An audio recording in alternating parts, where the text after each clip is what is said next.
a pick and roll with it. Make a pick and roll with it. Betting weekly. Fast break from coast to coast and way downtown. From coast to coast and way downtown. From coast to coast and way downtown. Welcome into the latest edition of Betting Weekly Fast Break. I'm Doug Kazarian alongside professional handicapper and betting personality Wes Reynolds. And we have conference finals now underway. Game one of the Western Conference Finals last night. Oklahoma City stages a comeback, takes game one in emphatic fashion. And we have game one in the East tonight at the Madison Square Garden in the Big Apple. And everyone's been celebrating in Manhattan. The Knicks are actually the second favorite to win a championship for the first time in 50 years. But we have our resident Pacers fan here, or Indiana native, rocking a Pacers shirt, Pacers hat. Wes, good to be with you, my man. Good to be with you. Betting personality, Wes Reynolds, depending on who you ask, of course, Doug. But look, glad to be here. Excited for this series. Rivalry renewed. This began about a little over 30 years ago. Of course, Reggie and Spike going at it. Keep in mind that series the Pacers did lose in Game 7. I know we almost feel like they won that series because they're the ones that are remembered for that moment. But a lot of rivalry here dating back to those 5 years at the end of the 90s. And then the Pacers beat the Knicks to go to the NBA Finals before Shaq and Kobe dispatched of them in 6 games. But here we go again. Rematch of last year's Eastern Conference semifinals now between the Pacers and the Knicks. It's great to have this rivalry back, though. It is. And there's some notable wagers I'm going to get to in a little bit. 1 over 14 large on the Knicks minus 4.5. That line ticked up to 5 yesterday, back down to 4.5, as you just saw on your screen. But I also want to react to what we saw last night, but also a reminder to everyone, tear into the action with Bet Rivers prop packs. Place a same game parlay of at least $10 on any NBA game to receive a prop pack, which can win you boosts and bonus credits. If the target score on your prop pack card hits during the game, you win the prize indicated on the card. Head to the Bet Rivers app now to tear in to the action. So we have some adjusted futures. Thunder were the odds-on favorite going into last night at minus 167 in terms of the title odds. They are now minus 225. So there was certainly an adjustment there. And that means there was also an adjustment with the Minnesota Timberwolves, who went from plus 550, third favorite, I should say, to the long shot at plus 900 because they have to win for the next 6 games just to advance to the NBA Finals. So it makes sense.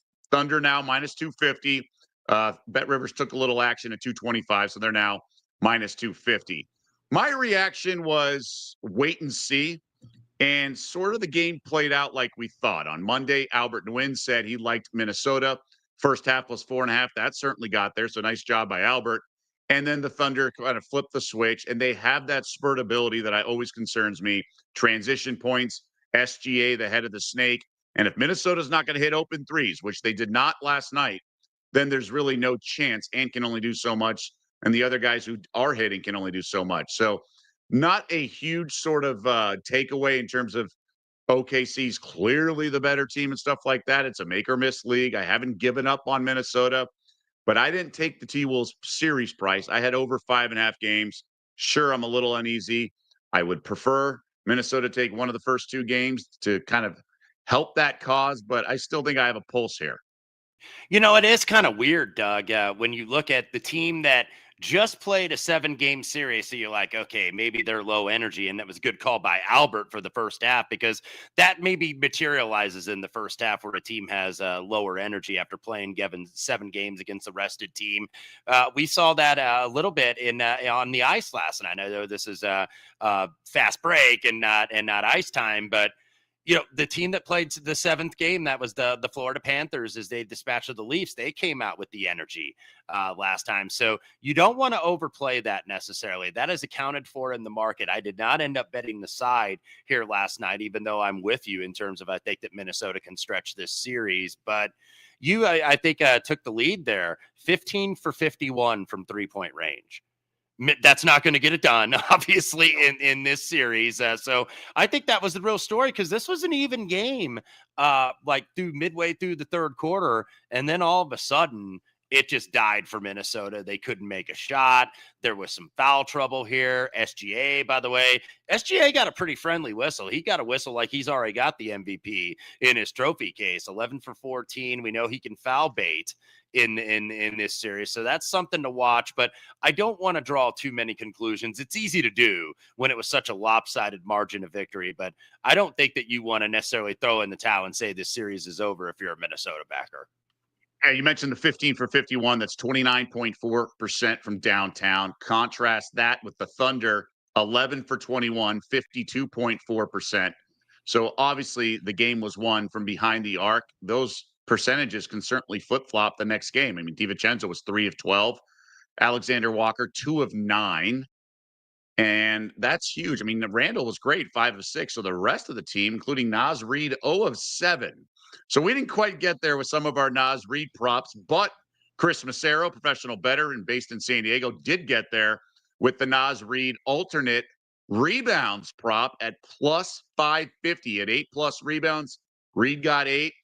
Really strong angle there based on previous results, some with Gobert, some without. So I guess moving forward, any series price adjusted, any futures? Do you like OKC now minus 250 to win it all? That seems a little too steep for me. Any sort of a reaction bet, and not necessarily negative connotation, but any bet now based on the adjusted odds anywhere you see, and you see the adjusted series price minus 715 now for OKC. Anything sort of catch your eye, Wes? Yeah, nothing for me for the series, but you did mention a couple players. If I can maybe give some of our audience something to look out for props in the rest of the series, and that's Sure. especially on the Minnesota side. I don't think this is going to be a big Rudy Gobert series. And you saw him last night. He played 21 minutes, 2 points, 3 rebounds. So the points rebounds were 18.5. That's going to decline, obviously, as you get throughout the series. But if you remember the first round, he had that one big game against the Lakers, and that was probably his best series really in the playoffs. But he's going against Rui Hachimura. And then in the second round, it was Draymond essentially playing like point center, or whatever term you want to call it. But now you've got Hartenstein. And you've also got Chet, whose size, Chet's not like a banger down low by any stretch of the imagination, but he's long and he has size and he can rebound. And Hartenstein is an excellent defender. And we have seen that throughout Oklahoma City's run. He's been the key. Everybody will point to Shea and then Jalen Williams, of course, in Game 7 over Denver. Hartenstein's really been the key to this team, in my opinion. I think that was one of the best free agent signings by Sam Presti in the offseason. And I think this is going to be a tough matchup for Rudy. So who benefits? One that you mentioned that Chris Massaro, I know, played on the rebounds yesterday, Naz Reid. Naz Reid shot 0 for 7, by the way, from 3. I think there's a buy low. I know there was a lot of Naz Reid props that got beat in the first game. So sometimes bettors are a little bit gun shy, a little bit, afraid to come back. But I think this is a run it back on Naz Reid in Game 2 in terms of like over threes, points, rebounds, assists, certainly rebounds individually. So that would be the way I would look, I think, for the Timberwolves. But I don't expect a lot out of Rudy Gobert in this series. Oklahoma City is just going to get him out in space. So the Game 1 over under was 219, landed 202. Okay. This game's been adjusted 4.5 points to 214.5. So Game 1 had some steam on the over, went considerably under 17 points. It's adjusted to 214.5. I would look at the under. I really would before I looked at the over. What are your thoughts? For game number 2, Correct. I'm probably with you there, to be honest with you. I know a lot of people like to play those unders in Game 1, but I think defensive adjustments. I think the offense is more often than not ahead of the defense in the first game, and then you see the adjustments come in. So you're seeing the total now get bet up. I think there's as high as 215. I'm seeing in the market. I think we're still at 214.5 here at Bet Rivers, but I would lean under. certainly in that spot as well. I don't know if this is going to quite be like the Minnesota Golden State series, but I think Minnesota, they're going to have to try to find offense where they're driving into the lane. And I know that's hard to do against arguably the best defensive team in the league, but so I think that's going to keep scoring down. So let this go up and then maybe come in on the under tomorrow, try to get the apex of the market for those that are betting the early over, but I would be with you on the total. I mean, the first half sort of more indicative, right? It was a closer played game, and the fourth quarter is the one that got away. 38 points for OKC, but I mean, we had combined scoring in the first two quarters, 43, 49. Third quarter was 50. So I just don't know if both teams are going to ratchet up the offense. Sure, there might be regression from downtown by Minnesota, but there's also going to be some maybe Thunder don't shoot 51% from Mhm. downtown. So I think it's just more ways to win on the under than the over, but that's an early read for me. No official plays. But now we move to the main event with Wes Reynolds in the house. And by the way, well, before we get to this, I want to remind everyone Mike Francesa is picking the Knicks to win in 7 games. We're boosting the bet today only. Head to the house specials page to get Knicks in 7 boosted from plus 350 to plus 500. And then also check out the full slate of game 1 house specials. So I do like, if you offer me plus 500 for the Knicks in 7, I would take that because game 6 would be in Indiana. I don't know if the Knicks close things out in Indiana. So if the Pacers win in 6, so be it.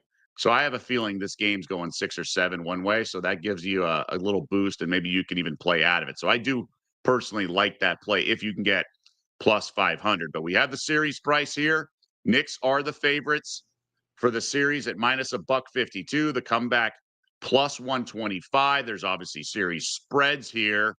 And then game 1, 4.5 that you just saw on the screen as well. And then the over-under has been bet up a little bit as well. Wes, in a vacuum, being the professional you are, where you can block out any sort of bias. And I've always said sometimes it helps to lean into the bias. You kind of know your team better than you know any other team.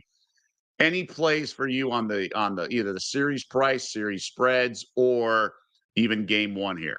Yeah, I'll start with game 1. Nothing really for me. I do lean a little bit to the over, which is dropping actually a little bit as low as 223 right now. I think we're at 222 and a half at Bet Rivers. I would lean to the over there because I wonder, like the conventional wisdom, right, is that the Pacers are the better running team than certainly the Knicks, and that the Knicks want to make it a half court game. Knicks not the best defensive team, and I think that they're willing to run. Like they're not. This isn't the old Thibodeau Bulls teams where it's kind of like, okay, it's a slog in the half court, and these games are in the 90s. Not anymore. I think he has confidence in this offense, so I would lean to the over. I think 4.5 is probably about right for game number 1. So I didn't really see any value there for me. But what I did play from a series perspective, I played over 5.5 games, and I believe that's minus 200 currently at Bet Rivers. And that's pretty much where it is in the market too. So I think you could play it that way. I think that probably leaves you a little bit more wiggle room if you're playing series spread on the Pacers, which at 1.5, I believe you got to lay $2. I've seen it at 185, 192. So not a ton of difference there, but lean Pacers in the series. It's only 125 though at Bet Rivers. But I would still lean the Pacers in the series. I just think that this team, I think that this depth is going to play an issue for the Knicks. The fact that they essentially only play 7 guys, Pacers playing 10, 11 guys. They're very confident with their bench. They're not as superstar reliant, where I think they're a little bit more of a balanced attack. So I think the Pacers are going to get them this series. I know all the hype is on the Knicks and for, trying to get there and, potentially win a championship for the first time since 1973. All the networks are basically saying this is a foregone conclusion. I don't think so here. The Pacers took it to them last year and beat them in game 7. Granted, game 7, Pacers shot astronomically high percentage, and Jalen Brunson did eventually go down in that game. But the Pacers, I felt, were the better team in that series really throughout. And I think you may see that materialize again. So removing my homerism and my bias here, the Pacers have really been the better team to me, Doug. When you look at the second half of the season and you look throughout the playoffs, I think that you are getting the better team right now. What are the Pacers since January 1st? I believe 42-16 since January 1st. So 4-1 in the playoffs on the road. And I just wonder with the Knicks. I know the Knicks took 2 of 3, but keep in mind injuries for the Pacers. Halliburton was hurt in October. No Nembhard, no Neesmith in the second game where Indiana won, and then no Turner, also no OG for the Knicks that when they won 128-115. Towns and Brunson, they're going to try that 2-man game, but I think if the Pacers feel like if they can shut everybody else down, that they've got a real chance to run this series. And I think that they are going to run this series, and I think that they are going to win this series. Okay. I don't disagree. I think the Knicks, obviously, their defense is suspect. I loved their fight against Boston, but they were also down 20 in games 1 and 2. And I think those were fluky comebacks. And granted, they're not facing a Boston team now. They're facing a Pacers team, not as good as the Celtics, the defending champs. But I do lean to the Pacers. I think teams are going to win on each other's home court. I would only bet underdogs here unless the zigzag theory is overwhelming, like a 2-0 series going back to Indiana, something like that. So I would take the 4.5. I'm not betting it here, but I do not see the value in taking the favorite here. I just don't think. I think the line's too high. I think it should be 2.5. Bet Rivers did take a bet at 14,175 on the Knicks minus 4.5.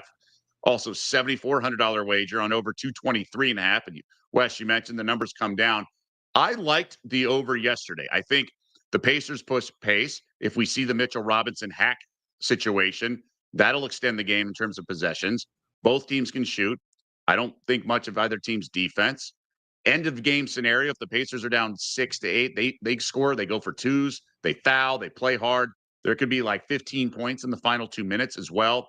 My concern, though, is what I saw last night, especially with the layoff for these teams. And I'm just a little apprehensive. These games are going way under.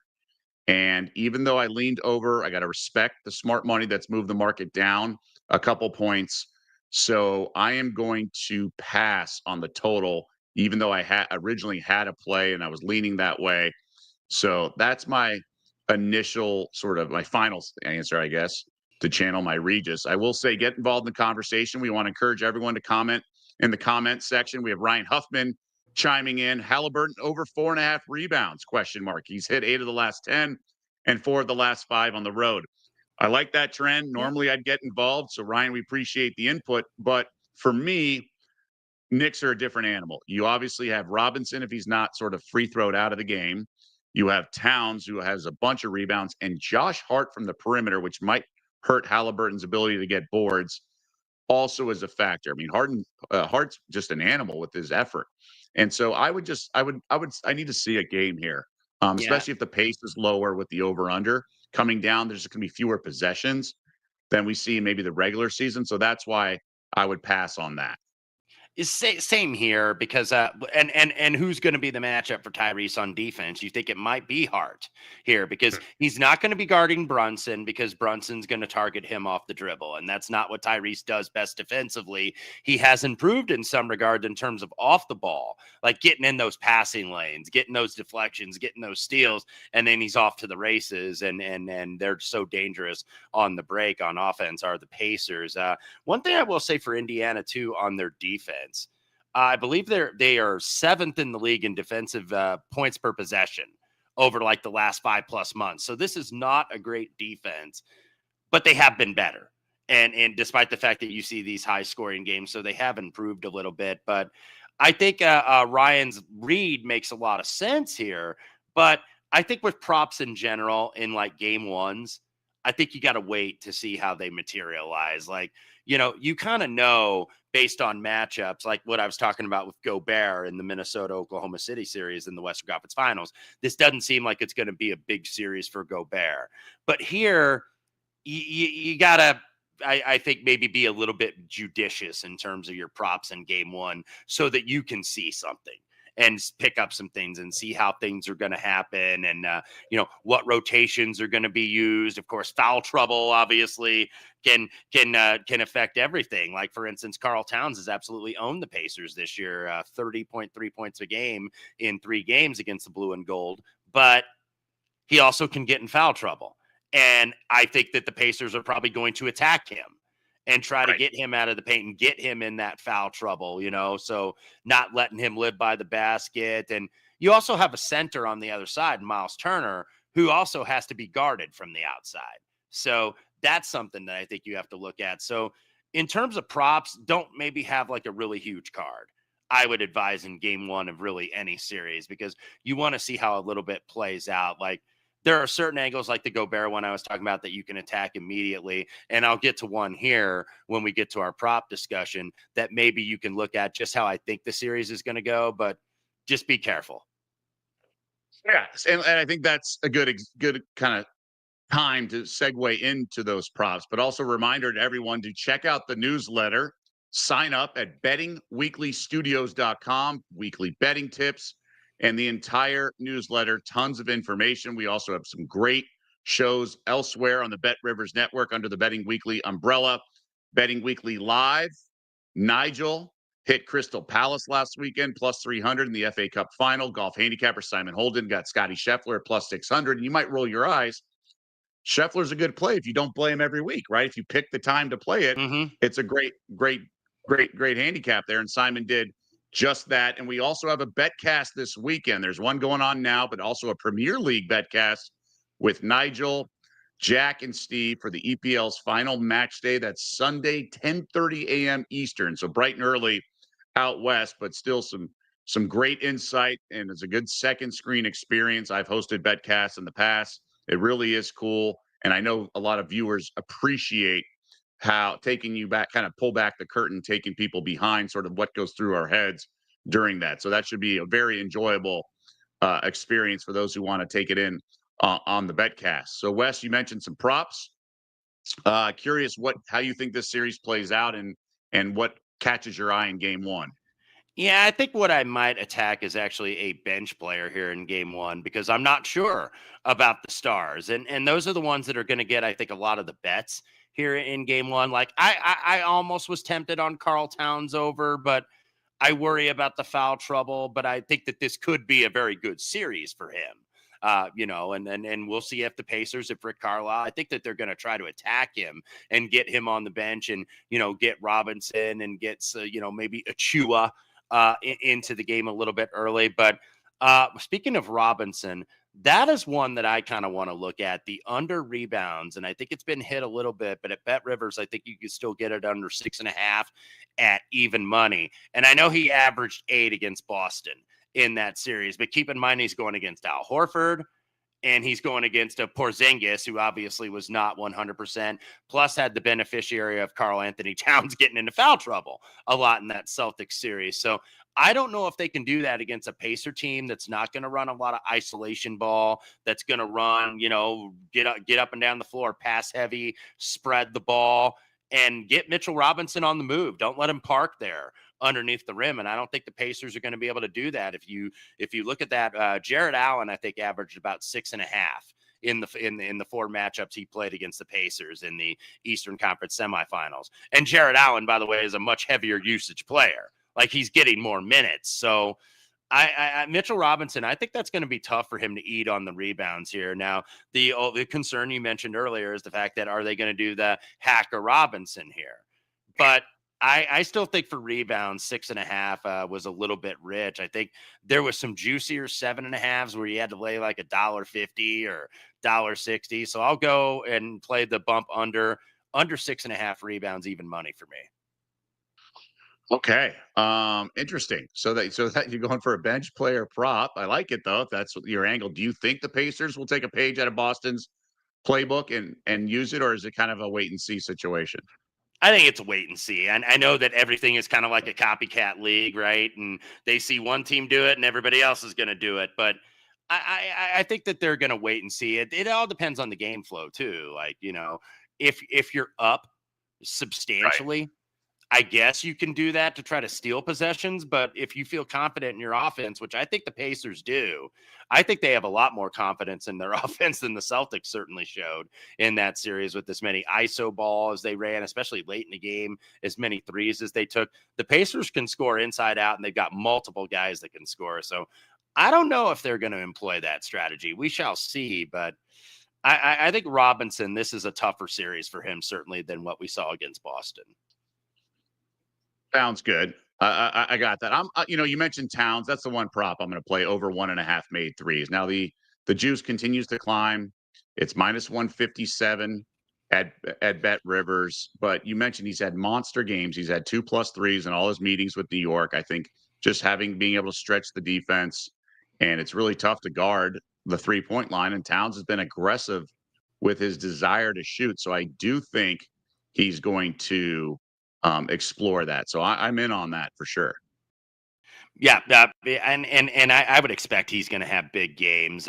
It's going to be, and it should probably be, at least that's the first approach for Tibbs offensively, is to do a Brunson Towns 2-man game, and okay, make the Pacers guard on the other end, because Towns, what you worry about defensively is he can kind of get cooked in the pick and pop and pick and roll a little bit, and that's where he gets those foul troubles when he reaches, but. I would expect Towns. I lean over that 1.5 3-point. It's been hit a little bit, so you got to pay a tax at minus 159. But you're going to be paying taxes, by the way, on a lot of these props in these series. So you don't want to necessarily be afraid of it.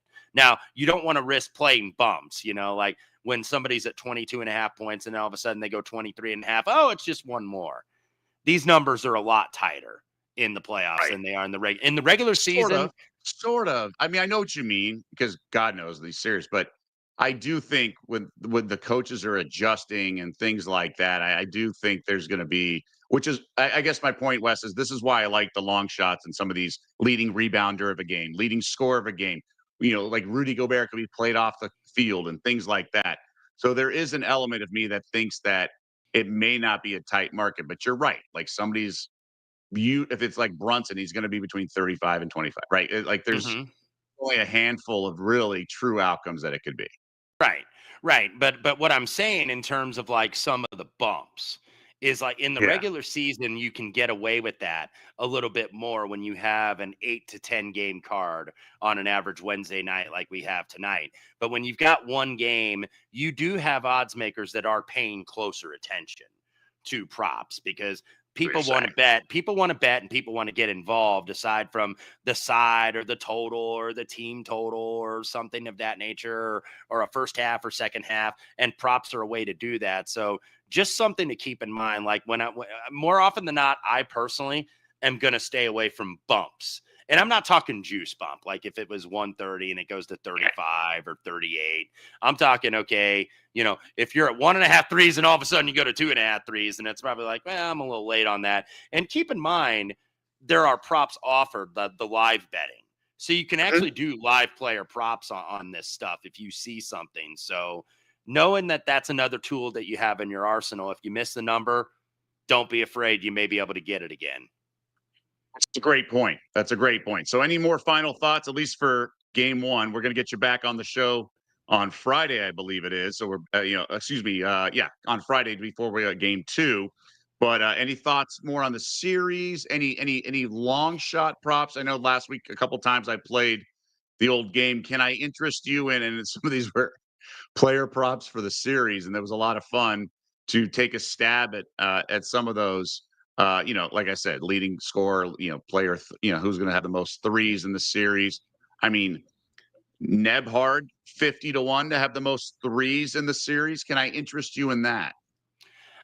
Probably not with Nemhard, but one that I was thinking, I don't know, I have not looked at the number. Maybe you have it in front of you, Doug, but Benedict Mathurin, I think, is going to have some big offensive games in this series. Now, he is not a great shooter, but he is a pretty good scorer, and he can get to the rim, and he's not afraid, and he's not bashful, and he'll get to the line.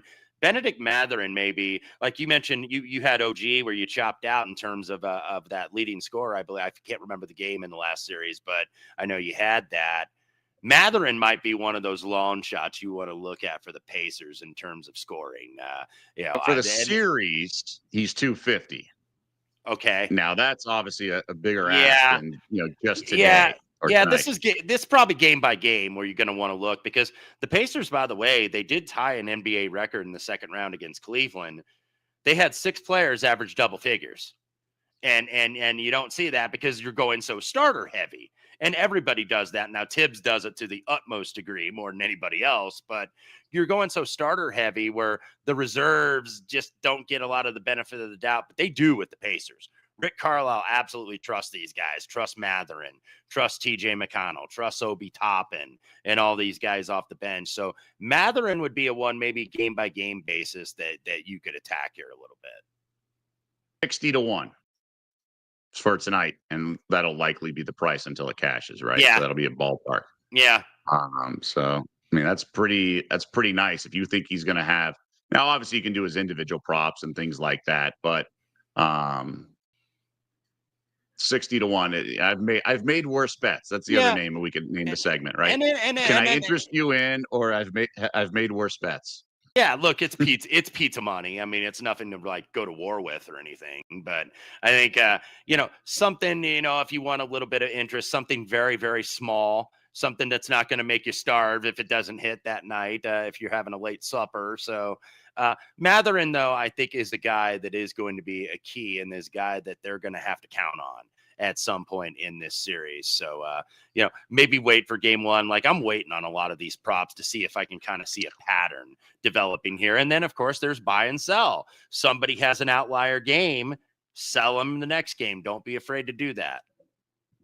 Yeah, I know last series with the Warriors, you were on Pajemski a couple times, but we didn't line up your schedule accordingly because he did have that breakout game in the closeout, and he was 1 point away from like 150-1 leading scorer of the game. So he did break out, and he was coming. And you're right, like the regression was coming, and we just didn't have you on the show. But I hope you at least played his prop over that particular game. I did, and that's Good. one other thing to say is, if you lose a ticket and it functions that way in any regular season betting, I don't care if it's NBA or college basketball or NFL, just because the team burns you once doesn't mean, or a player burns you once doesn't mean you go back or don't try to run it back. Now don't be a glutton for punishment. I was almost a glutton for punishment on Podziemski in that series, to be honest with you, but at least we got something back in the final game. All right, my man. So good luck to you for your Indiana Pacers. I'm probably going to put just a little bit on plus 4.5. I almost feel like just betting the dog in every single game. I think these games are going to be coin flips. I think the home teams road team's going to win a couple here. Each team's going to win on the road. I think it's one of those things where the plus 4.5 certainly seems like a big number. It just really does. But the Pacers have played great.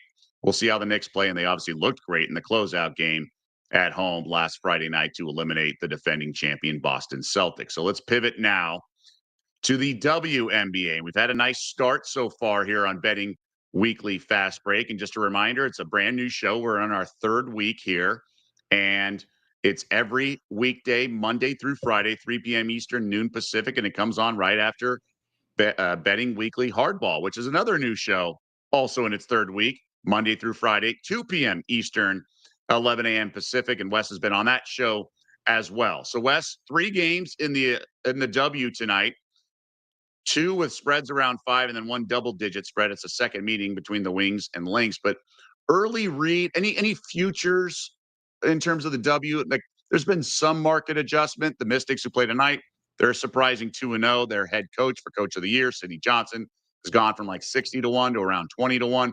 But any sort of early takeaways so far? Well, what we talked about in our preview is that the Minnesota Lynx are going to be very good, and they're an absolute title contender. Now they're up to kind of like 11.5 right now. I don't know if I want to lay it against the Wings, who we kind of predicted, even though they got talent, they're going to struggle a little bit. They kind of don't know who they are yet and what they want to be. And, they've got a chucker on that team, and Enrique Agumbawali, who did so well in the All-Star game last year. But, how do you figure out how to play with Paige and a lot of these new players and Dejanay Carrington? So the Wings are very much a work in progress. You did mention the Mystics, though, by the way, who are off to a surprising 2-0 start. And a prop I do like, actually, in that game is Brittany Sykes. Over her points. That's a very young team, by the way, in Washington. So they're like a total rebuild. And surprisingly enough, they've gotten off to a 2-0 start. But Brittany Sykes, by the way, first 2 games in that 2-0 start, 27 and 22, had double-digit foul shot attempts also in both games.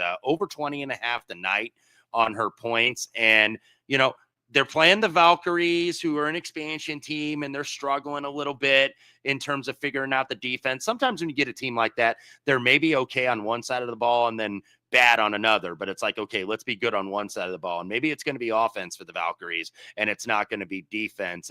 Remember, Kelsey Plum had 37 in her Sparks debut, by the way, last Friday night against the Valkyries. So Brittany Sykes, in terms of the over points, would be one I would look at. And you're already seeing the total take an uptick in that nightcap with the Valkyries and the Mystics tonight. Yeah, she's been really strong, really strong. She gets to the line as well.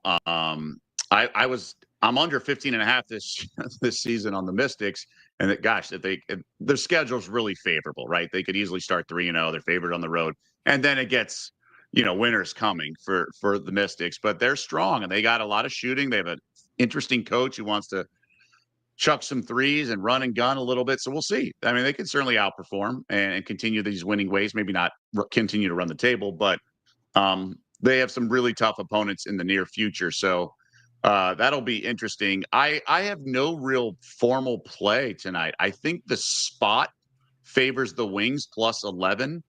You mentioned that the Lynx blew them out in the second half. The Wings do have some talent,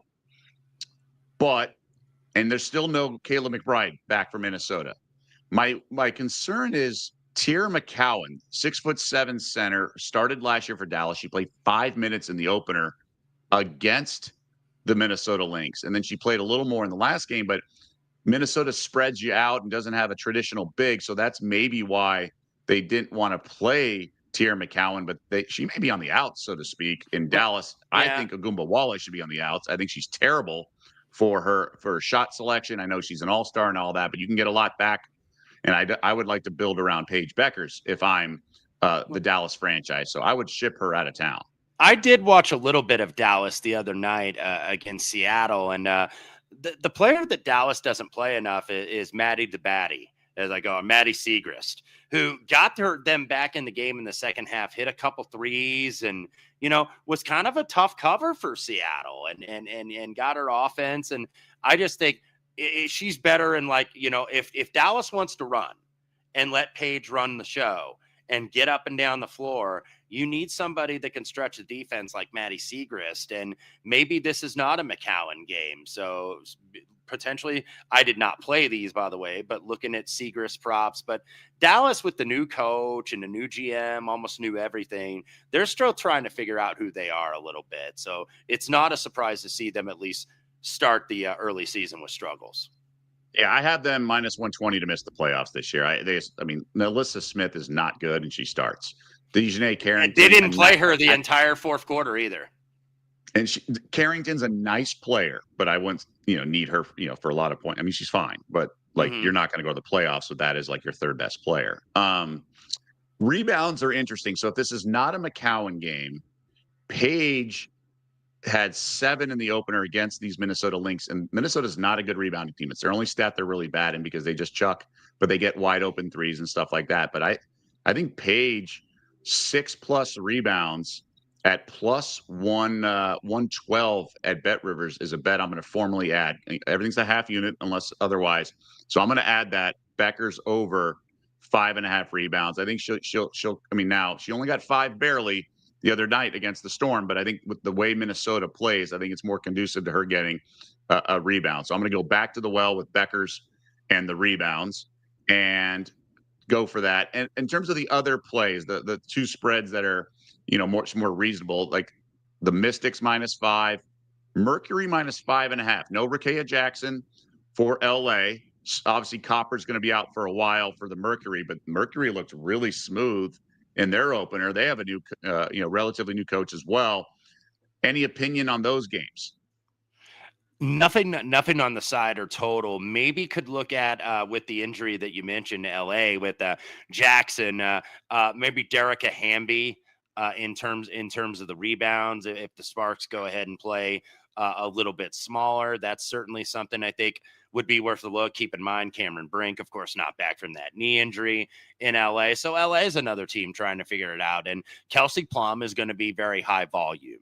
You know that. So you're probably not getting a lot of value if you're wanting to play her over points or over threes, because with Jackson out, especially, who takes up a fair amount of shots, it's going to be Kelsey Plum that really has to initiate stuff for the Sparks. So Derica Hamby, perhaps like over rebounds, might be worth a look. But I'm interested to see this Phoenix team, like, because they've got potential, and this has the potential to go a good way or maybe a bad way, but a lot of new players on that team. They pretty much remade the whole roster with Alyssa Thomas and Satu Sabali. So not a lot coming back. Tasha Cloud, obviously, has been a big pickup for the Liberty, and Sophie Cunningham now gone to the Fever. Tarazi retired. So this is essentially a new team. So I'm a little bit of a wait and see on this group.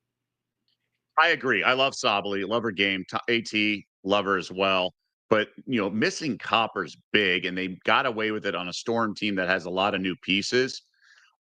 Maybe Phoenix is just that good, well coached, all the pieces fit, and then Whitcomb can bomb some threes and things. But I agree that I'm going to need to see this play out, because I think Copper's that good. So that's a big absence, and there's no way I'm laying 5.5. Even though that Sparks team's a little overrated, I lean to the dog here. I do lean to the Mystics -5. And I think if they win, which I'm hoping they do, and cover and comfortable win, I'm going to fade them in the next game. Like, they're going to go face some of the better teams coming in a little fat and happy 3-0, as we like to say in the betting space. So I think it's a good spot. I think the Valkyries are that bad. So I do like the Mystics at least a little bit here. But formally, my only play is Page over 5.5 boards at +112. I'd be interested in some form of a money line parlay like Mystics and Lynx. It is tempting, because I just don't see the Mystics losing that game. I think they're just so smooth. Man, money line parlays -148, not enough. The Lynx -715. So maybe sometimes in these situations I won't hear, but I'll do an adjusted line. So maybe take the Lynx down to -5 or something like that, and sort of do an alt line that's less, and then maybe get the money line parlay to even money, something like that. So that's an option on the tool belt, if you will. So anything else in the W, Wes, before we wrap things up? Nothing for me. A little bit of a disappointing performance from the Fever last night. Did rally, but their new acquisitions in that starting lineup, by the way, have got to be a lot better. Tosh Howard missed 8 foul shots last night. DeWanna Bonner gave them nothing at all. I don't want to draw too many conclusions into one game, but it would be nice to see like Caitlin Clark take the last shot with the game on the line to try to hit a game winner like every once in a while. That was strange. I'm actually going to add a play. I didn't realize it was posted yet. So there is a play for Bet Rivers for tomorrow that I want to grab right now. And it's a rematch of this game. It's in Atlanta. And I just think the situational handicapping, I'm adding the Fever -3, -118, full unit for me. I think Indiana is going to bounce back. Now, there are twin towers for Atlanta, Brianna Jones and Brittany Griner, and they're going to be a force. But Stephanie White talked about the physicality and things like that. I think you're going to see a really strong start from Indiana. They're not going to look back. Yes, they did lose, but they missed a bunch of free throws. They missed 10 free throws. They were 16 of 26. They didn't show up. They were down like 8 or so after the first quarter, or maybe more. I think it's a good bounce back spot for Indiana. So even as the road chalk, it's -3. Dream typically have a good home court advantage, but this is in the bigger arena. So I don't think that little box of 3,500 fans will be as well. You don't have that factor. So I'm laying. I think it's just a bounce back spot for Indiana. I have to bet them. I think they're just so talented. I'll probably be on that too, and maybe use that as you could use that as a money line parlay leg, depending on what you see tomorrow in the baseball card, or what you like in game 2 of whether it's the Stanley Cup playoffs or the NBA playoffs. But I think you're on to something. I think the Fever get the win. I actually thought that the game was going to go under last night, and it did not. Just a lot of fouls in that game, and there was some bad officiating. That's not why the Fever lost, by the way. The Dream absolutely deserved to win the game, but there was some really just clunky officiating, a lot of bad fouls called, a lot of shooting fouls too. So Fever, Stephanie White's been on them to like get their defense better, and I think that they are going to be better defensively, but maybe it's going to take a little while. And I probably jumped in a little too quick on that. Okay, so just recapping our best bets. I have the full unit on the Fever -3 on the road tomorrow, but I want to lock that in now because I think the market's going to move. And then 2 plays for tonight, one more in the W. Paige Beckers over 5.5 rebounds +112. And then in the NBA game, Karl Anthony Towns over 1.5 threes, minus 157. Both of those are half units. That's some big juice. And Wes, I have you down for the Eastern Conference Finals over 5.5 games at minus 200. Mitchell Robinson tonight under 6.5 boards plus 100. It's a nice flat price there. And then Brittany Sykes over 20.5 points as the Mystics visit the expansion Valkyries. Yeah, absolutely. Let's. I want to turn this May around, Doug. This is usually not my best month, and this year has been no exception. So let's at least finish the month strong.